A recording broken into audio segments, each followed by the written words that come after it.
اور نجات بخشے ابلیس کے چنگل سے اور اس کی غلامی سے اور اس کی قید سے۔ موذی شیطان نے بنی نوع انسان کی ہلاکت اور بربادی کا پورا انتظام کر رکھا ہے۔ گناہ کے ہتھیار سے، گناہ کے زہر قاتل سے، گناہ کی فطرت سے اور گناہ کے گھنونے اور غلیظ کاموں سے۔ یہی سبب ہے اس ایک ہستی یعنی یسوع مسیح کے تجسم کا، اور خاص اسی وجہ سے وہ پاک ہستی موروثی گناہ سے مبرہ ہے، ہمیشہ سے اور ہمیشہ کے لیے۔ یہی بڑا سبب ہے کہ وہ نہ تو گناہ سے مغلوب ہوا اور نہ ہی وہ ابلیس سے مغلوب ہوا اور نہ ہی وہ موت سے مغلوب ہوا، بلکہ اس بے گناہ مسیحا کے ہاتھوں تمام تر شیطانی قوتوں کی مکمل طور پر شکست ہوئی سدا کے لیے۔ قادر مطلق خدا کے پاک روح کی قدرت اور طاقت سے یہ سارا کام پایا تکمیل تک پہنچایا خدا کے بھیجے نجات دہندہ یسوع مسیح نے۔ انسانی جسم میں آ کر تمام نسل انسانی کے بدلے سزا سہی اور تمام لعنت خود پر لے لی، اور گناہ کا خمیازہ یعنی موت خود سہی تمام انسانوں کے بدلے، اور آخر کار وہ ان تمام دشمنوں پر یعنی گناہ پر، لعنت پر، موت پر اور ہلاکت پر اور ابلیس پر اور تمام شیطانیت پر اور تمام تاریکی کے اختیار پر فتح پا کر تیسرے دن مردوں میں سے جی اٹھا ہمیشہ کے لیے۔ اور جو کوئی بھی اس پر ایمان لاتا ہے اسے بھی وہ نجات دے کر نئی زندگی دیتا ہے، تاکہ وہ سدا کے لیے اس کے حضور جلالی حالت میں جئیں ہمیشہ کی زندگی میں۔ بائبل مقدس میں سے چند آیات کو پڑھیں گے جن سے ظاہر ہوتا ہے کہ موروثی گناہ حقیقی ہے اور بنی نوع انسان پر اس کا کیسا اثر ہوا تمام گزرے زمانوں میں۔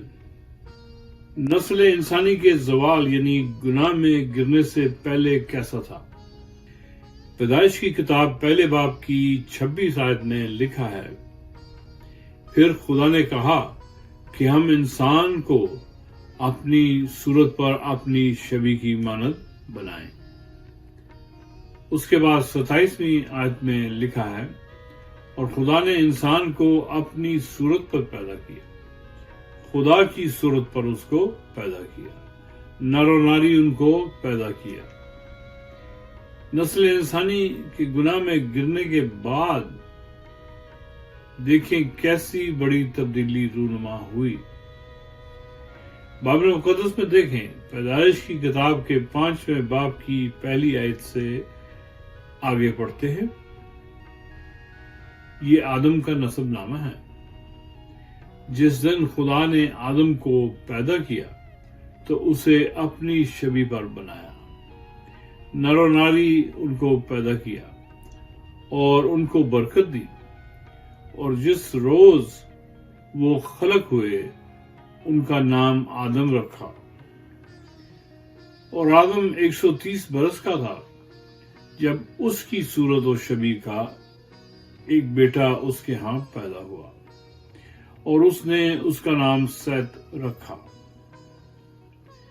انسان کی شخصیت میں گناہ کے داخلے کے ساتھ ہی انسان کی زندگی میں گناہ کی فطرت پورے زور سے محرک ہوئی اور انسان کے زوال کی ابتدا ہوئی، اور انسان کی نسل میں اس کا اثر فوری طور پر ظاہر ہوا۔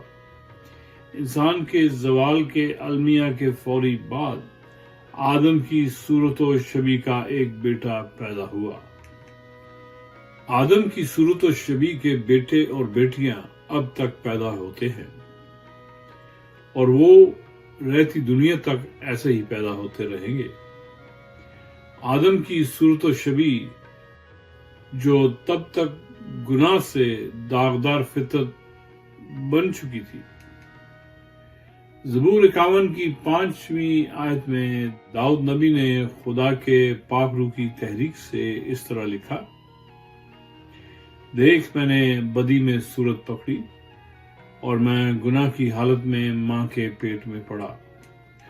خدا کا خادم داؤد نبی ملک اسرائیل کا بادشاہ چنا گیا، خاص خدا کے چناؤ سے، انسانی چناؤ سے نہیں۔ وہ اس آیت میں بیان کرتا ہے اور ظاہر کرتا ہے گناہ کی فطرت کے اثر کو اور انسانی زندگی میں اس کی گرفت کو۔ موروثی گناہ کی موجودگی کا ثبوت ملتا ہے ایسے ہی کئی حوالہ جات میں اور خاص کر اس آیت میں۔ خدا کا پاک روح چاہتا ہے کہ ہم سب یہ جان لیں اور مان لیں کہ موروثی گناہ ایک بڑی حقیقت ہے جو سراسر ابلیسی طاقتوں سے پھلتا اور بڑھتا ہے اور کسی کے پاس اس کا توڑ نہیں۔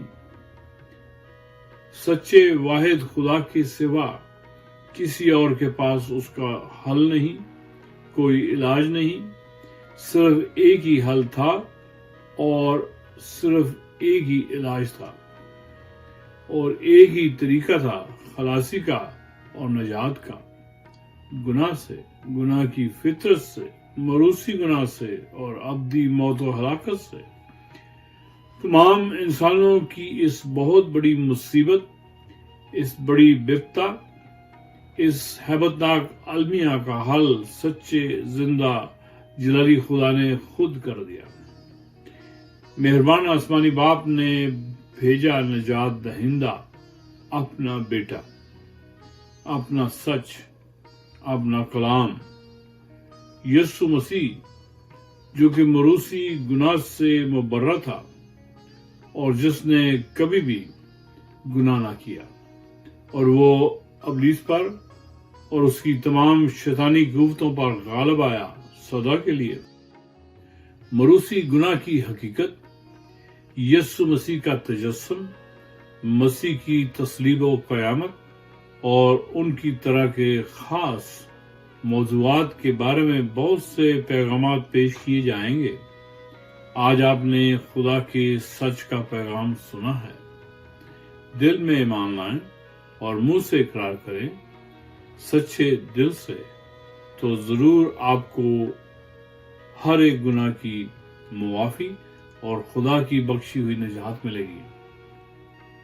خدا کا روح اس کام کو آپ کی زندگی میں پورا کرے گا۔ میں آپ کی اتنی مدد کروں گا کہ آپ میرے ساتھ مل کر خدا کے حضور اپنی درخواست لائیں۔ آئیں دعا میں خدا باپ کے حضور جھکیں ایسے: مہربان آسمانی باپ، رحم کرنے والے خدا، مجھ گنہگار پر رحم فرما اور میرے سب گناہ معاف کر دیں۔ یسوع مسیح کے وسیلے جو مجھے نجات دینے آیا، اس نے اپنی جان دے کر اور اپنا پاک اور بے عیب لہو بہایا اور میرے بدلے صلیبی موت سہی اور مجھے بچا لیا ابدی موت سے، ابدی ہلاکت سے۔ مسیح نے میرے ذمہ سارا قرض بے باک کر دیا۔ سچے خدا، مجھے نجات دینے کے لیے اور یسوع مسیح کے پاک لہو سے پاک و صاف کرنے کے لیے بہت شکریہ۔ جیسے آپ کا وعدہ ہے، مجھے اپنے پاک روح سے معمور کر دیں۔ یسوع مسیح کے نام میں اے روح پاک میری مدد اور تربیت کرے تاکہ خدا کی مرضی کے مطابق جیوں اور پاک کلام کی سمجھ عطا کرے۔ یسوع مسیح کے پاک نام میں میری منت سن لیں، آمین۔ برائے مہربانی ہمارے پیغامات دیکھتے رہیں، ان پیغامات کو لائک کریں اور دوستوں احباب کے ساتھ شیئر کریں اور سبسکرائب بھی کریں۔ بہت شکریہ۔